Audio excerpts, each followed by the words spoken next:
కార్యకర్తలకు ఈ గెలుపులో మాకు అండగా నిలబడ్డందుకు మనస్ఫూర్తిగా వారికి ధన్యవాదాలు తెలియజేస్తూ, ఈ గెలుపు మా బాధ్యతను మరింతగా పెంచింది. 2 సంవత్సరాలు పూర్తి చేసుకుంటున్న సందర్భంలో హైదరాబాద్ నగరంలో సాధారణ ఎన్నికల్లో మాకు పెద్దగా సానుకూలమైన ఫలితాలు లేని సందర్భంలో ఇప్పుడు ప్రజలు అండగా నిలబడి కాంగ్రెస్ పార్టీని ఆశీర్వదించి తెలంగాణ రాష్ట్రాన్ని సంక్షేమంలో, అభివృద్ధి కార్యాచరణలో ముందుకు వెళ్ళండి,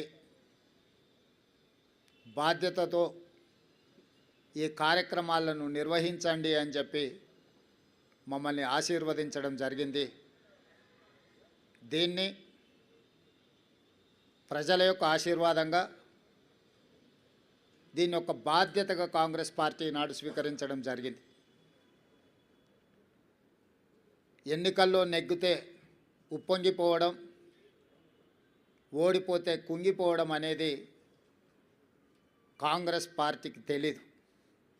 కాంగ్రెస్ పార్టీకి తెలిసిందల్లా ప్రతిపక్షంలో ఉంటే ప్రజా సమస్యల మీద పోరాటం చేయడం, ప్రభుత్వంలో ఉంటే ప్రజా సమస్యల్ని పరిష్కరించడానికి నిరంతరం ప్రయత్నం చేయడమే కాంగ్రెస్ పార్టీకి తెలుసు. అందుకే శతాబ్దం పైగా ప్రజల ఆశీర్వాదంతో మనుగడ సాధిస్తుంది కాంగ్రెస్ పార్టీ. అంటే ఈ సూత్రాన్ని తూచా తప్పకుండా పాటించడం వల్లనే ఎన్ని ఒడిదుడుకులు వచ్చినా, ఎన్ని గెలుపు ఓటములు వచ్చినా కాంగ్రెస్ పార్టీ ఇంకా ప్రజల మధ్యన మనుగడ సాధిస్తున్నది.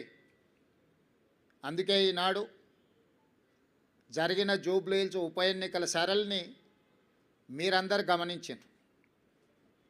ఇందులో ప్రజలు విలక్షణమైన తీర్పునివ్వడమే కాకుండా పోలైన ఓట్లలో 51% కాంగ్రెస్ పార్టీకి ఓటు వేయడం ద్వారా ఎప్పుడూ లేనంత బలం, ప్రజాబలం ఈనాడు కాంగ్రెస్ పార్టీకి వచ్చింది, కాంగ్రెస్ పార్టీకి చెందింది. ఈ ఎన్నికల్లో దాదాపుగా 51% ఓట్లు కాంగ్రెస్ పార్టీకి, 38% ప్రధాన ప్రతిపక్షమైన బీఆర్ఎస్ పార్టీకి, 8% భారతీయ జనతా పార్టీకి ప్రజలు ఓట్లు వేయడం జరిగింది. దీని ద్వారా ఎవరి పాత్ర ఏంది, గత 2 సంవత్సరాల నుంచి ప్రజలు నిశితంగా గమనించి ఒక నిర్ణయానికి వచ్చి ఈనాడు ప్రజలు ఈ విధమైన తీర్పును ఇవ్వడం జరిగింది. అందుకే ఈనాడు ఈ బాధ్యతను తీసుకొని ముఖ్యంగా తెలంగాణ రాష్ట్ర బడ్జెట్లో 60 నుంచి 65% ఆదాయము ఈ జంట నగరాల నుంచి, ఈ ప్రాంతం నుంచే మన ప్రభుత్వానికి వస్తున్నది. ఇక్కడ వస్తున్న ఆదాయాన్ని రాష్ట్రం నలుమూలల సంక్షేమం కోసం, అభివృద్ధి కోసం ఖర్చు పెడుతున్నాం. ఈ నగరాన్ని కాపాడుకోవడం, ఈ నగరాన్ని అభివృద్ధి చేసుకోవడం, ఈ నగరంలో నివసిస్తున్న ప్రజలకు మౌలిక వసతుల